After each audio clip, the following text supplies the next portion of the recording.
Welcome back to the channel, guys. I wasn't initially going to make a video about this, so I'll just keep this one short and just give you a little kind of update of how the day is going and how it ends up.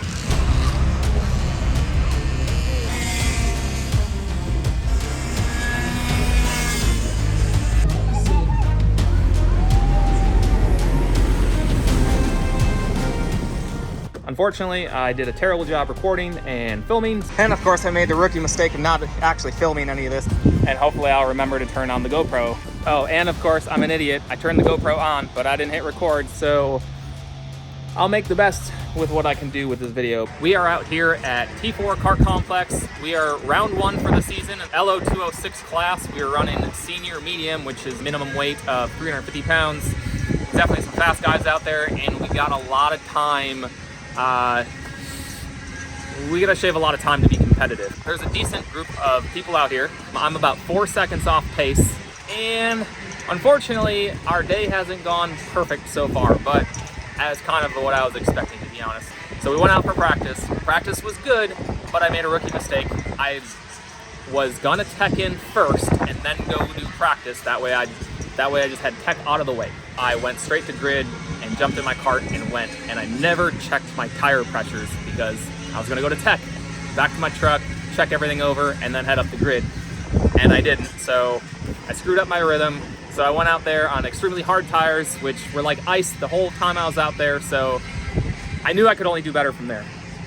Unfortunately, some weather blew in, got a little rainy, the track got super wet, so I ended up skipping qualifying because I didn't want to go to a rain setup for then it to dry out and have good traction. I opted to not qualify, which then kind of just puts me in the very back of the pack. So I started dead last, no big deal. Went out there, got my first warm-up lap in. We started, and a couple turns in, I ended up spinning out. Tires just didn't have the heat in them yet, and I applied just a hair too much brake, spun out, and as another racer was going by me, he barely clipped me, like not even a worry in the world.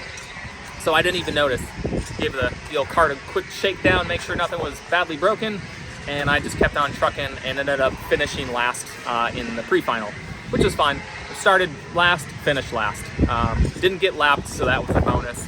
It wasn't until I got out of my cart to go back through tech and get scaled, I noticed my tie rod, my driver's side tie rod was bent all the heck, so.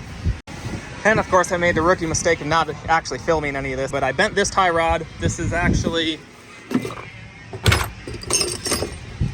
this is what came off the cart, so I bent it pretty good. I didn't have a spare 250 mil one, which is not a big deal. I took the 260 off of this side and added a 270 and put the 260 on this side. And all I did was just, because the lengths are different, I just put it in the next hole out in the spindle. Not that big of a deal. I kept the tire pressures the same as the pre-final because the cart felt pretty good, minus the alignment was all jacked up and I didn't realize it. We made a gear change coming to the track because we knew we were gonna go a little faster and have a much longer straight than Bushnell does. So I went from a 1559 at Bushnell to a 1659. Just figured I'd start out with a better ratio for getting out of the corners and things like that. Unfortunately, it just wasn't enough for the straightaway. I was hitting the rev limiter like way before halfway down the straight. We made a gear change after practice because it just wasn't enough. So for the pre-final, I went from a 1659 to a 1657. And now we're hitting the rev limiter a lot closer to the starting line.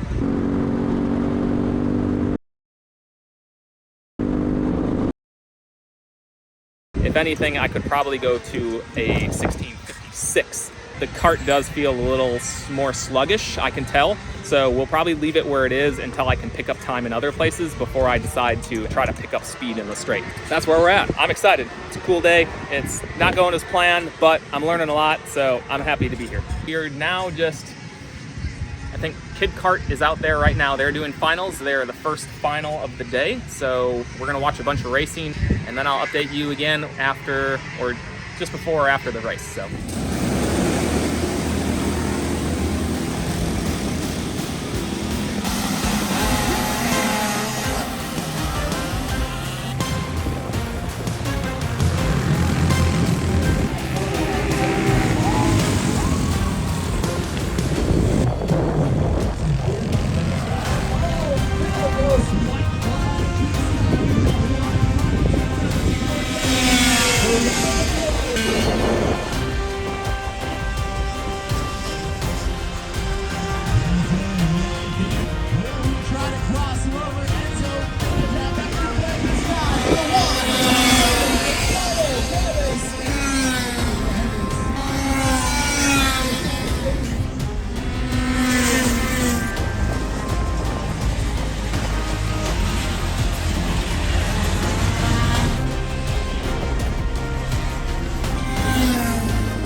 guys, we're heading up for our final round.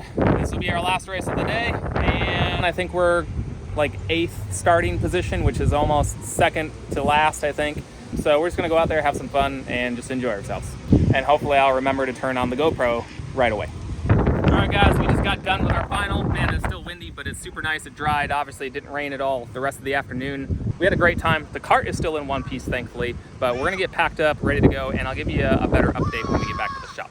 Oh, and of course, I'm an idiot. I turned the GoPro on, but I didn't hit record, so I didn't get any footage from the final race, which had some great battling action about mid-pack, and then I kind of just fell in my spot and just trailed behind the fast guys. But we still got probably about 3.5 seconds before we're on par with the fast guy, which is running 48s, like high 48s, and we were running like a low 51. So we got some work to do in figuring out the track and the cart here specifically, because we are on different tires here, different sprocket setup, just a couple different things. So we'll just have to get more seat time here and figure out what this track and the cart likes, and it'll all be for naught when we go back to Bushnell. Back at the shop, we got unloaded. We still got some stuff to put away and clean up. We'll go through the cart in detail tomorrow and just go over everything, make sure it's all hunky-dory. But as I was trying to say earlier about the race and how I started and finished, etc., so there's 10 racers overall in the 206. That's how many last minute showed up, which is an awesome turnout considering they didn't get noticed until like 3 days before the event.